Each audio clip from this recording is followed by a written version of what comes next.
শাক দিয়ে মাছ ঢাকা বোধহয় একেই বলে। আজকের রেসিপিটা দুর্দান্ত স্বাদের, খুব নির্ঝঞ্ঝাট একটা রান্না, ছটপট হয়ে যায়। একটা মশলা তৈরি করে নিচ্ছি। শিলপাটার মধ্যে হলুদ, সর্ষে, জিরে, কাঁচা লঙ্কা আর রসুন একসাথে ভালো করে বেটে নিলাম। এবার একটা প্লেটের মধ্যে একটু চিংড়ি মাছ নিয়েছি। চিংড়ি মাছে একটু কুচানো পেঁয়াজ, বেটে রাখা মশলা, এতে হলুদ গুঁড়ো আর দেব একটু লঙ্কার গুঁড়ো, দেব লবণ আর কাঁচা সর্ষের তেল। একসাথে সমস্ত কিছুকে ভালো করে চিংড়ি মাছের সাথে মাখিয়ে নেব।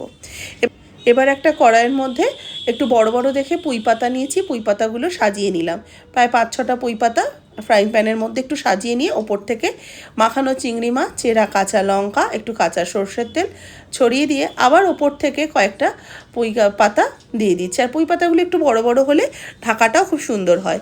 যেন কয়েকটাই 4-5টা মতো পাতা আমি ওপর থেকে সাজিয়ে দিচ্ছি আর চিংড়ি মাছটা ঢেকে দিলাম। এবার এই পুঁই পাতার মধ্যে একটু সামান্য লবণ ছিটিয়ে দিচ্ছি আর ওপর থেকে একটু কাঁচা সর্ষের তেল দিয়ে ঢাকা চাপা দিয়ে 5 থেকে 7 মিনিট হতে দেব।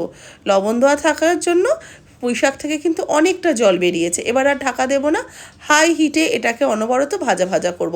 এটা ওল্টানোর আর প্রয়োজন নেই, এইভাবেই কিন্তু তৈরি হয়ে যাবে শাক দিয়ে মাছ ঢাকা বা পুঁই পাতায় চিংড়ি পাতুরি।